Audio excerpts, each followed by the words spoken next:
Voltando, pessoal, nós vamos falar agora sobre os sistemas de controle de constitucionalidade. A primeira coisa que a gente tem que pensar é o seguinte: quem pode exercer esse controle? Tá? Esse controle ele pode se dar pela via política, pelo Congresso Nacional ou pelo próprio presidente da República, tá?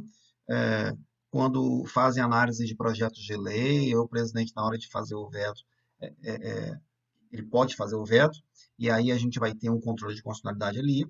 E a gente tem também o controle de constitucionalidade feito pela via jurisdicional, tá? Que aí pode ser pelo sistema difuso, ou chamado americano, ou pode ser pelo sistema concentrado, que é o sistema austríaco. Tá? Esse controle ele pode se dar por via incidental, e aí a gente está se referindo ao qual o objeto da ação, tá?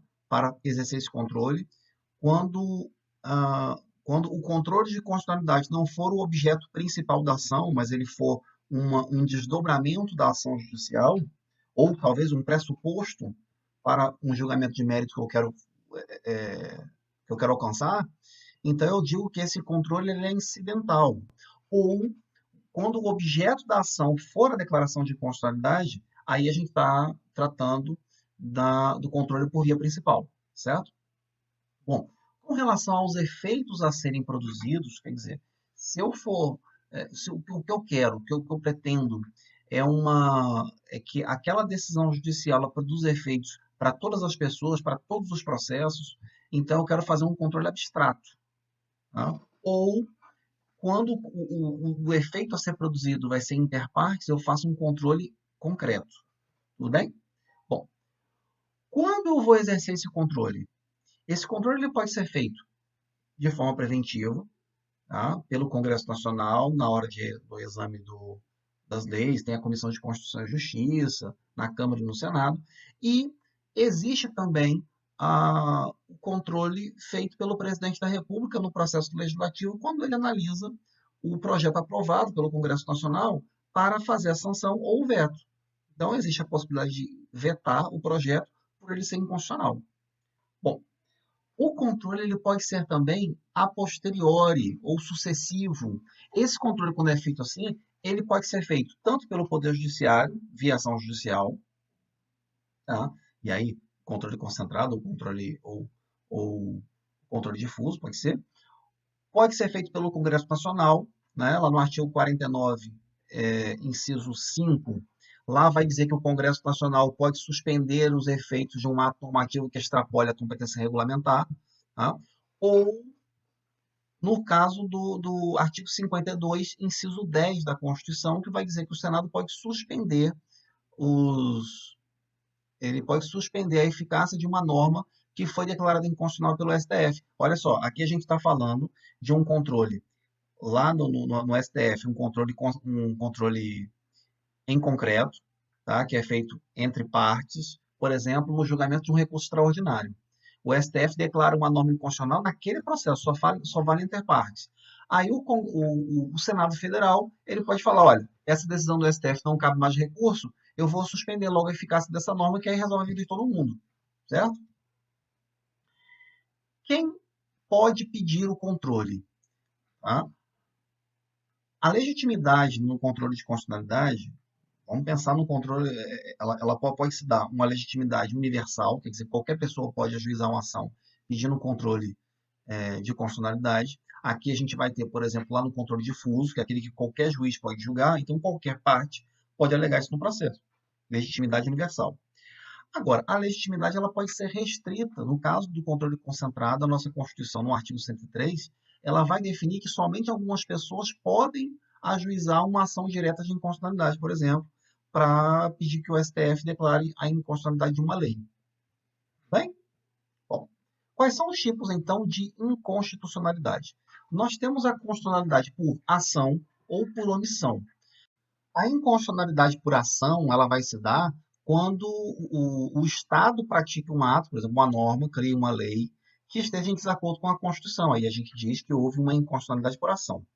Mas a inconstitucionalidade ela pode se dar também por uma omissão, quer dizer, a Constituição determina que o Estado pratique um determinado ato e esse ato não é praticado. Quando o ato não é praticado, eu digo que essa inconstitucionalidade por omissão ela foi total ou absoluta.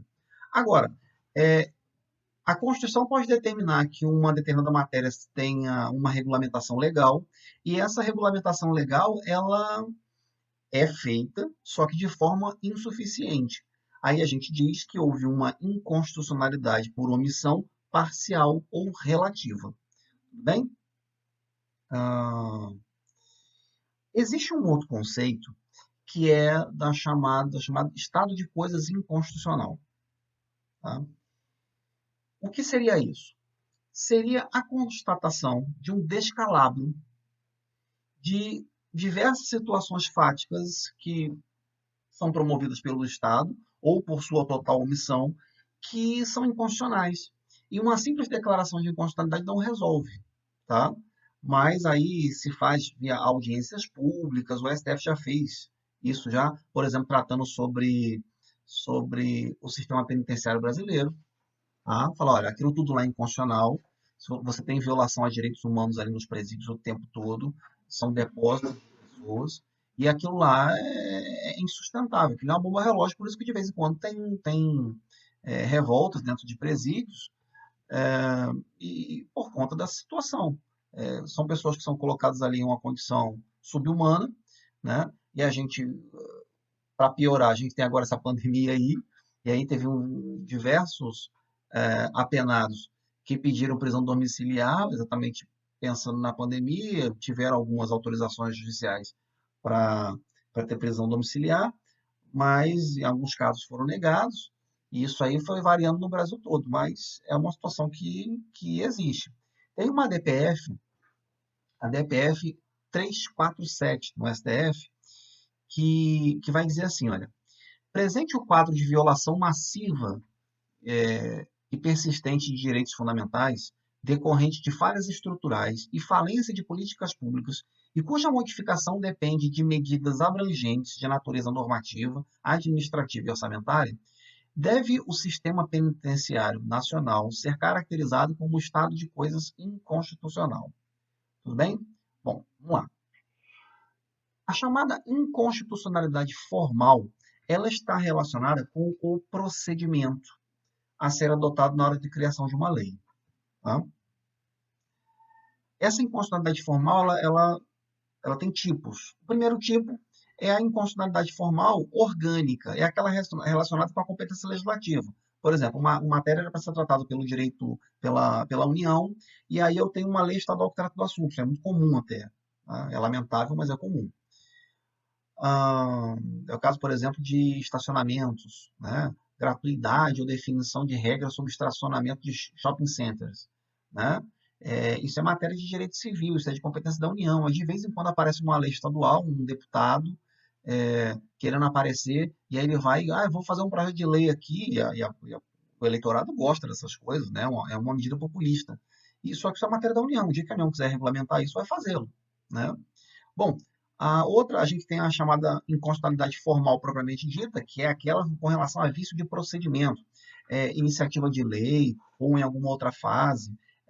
A lei exige, a Constituição exige um interstício entre uma votação e outra.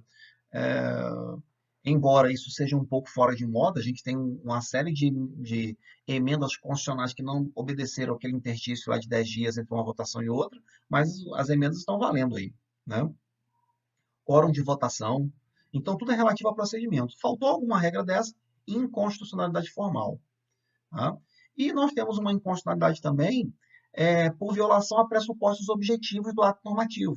Por exemplo, lá na medida provisória, a gente tem a relevância e a urgência para como circunstâncias autorizativas, como pressupostos autorizadores para a edição de medida provisória, a gente tem a relevância e a urgência.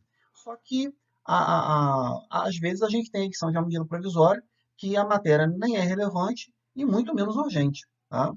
Então, essa medida provisória vai ser inconstitucional. Certo?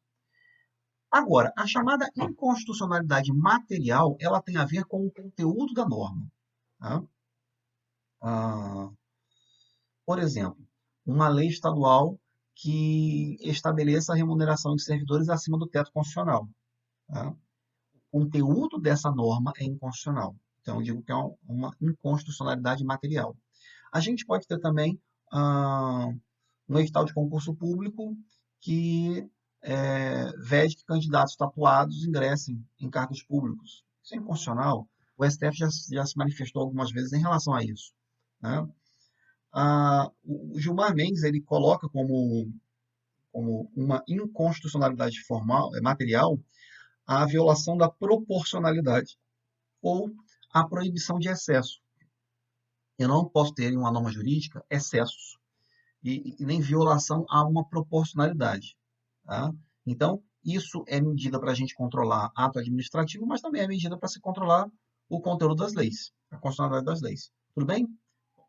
Agora, a gente tem a chamada inconstitucionalidade consequente ou por arrastamento.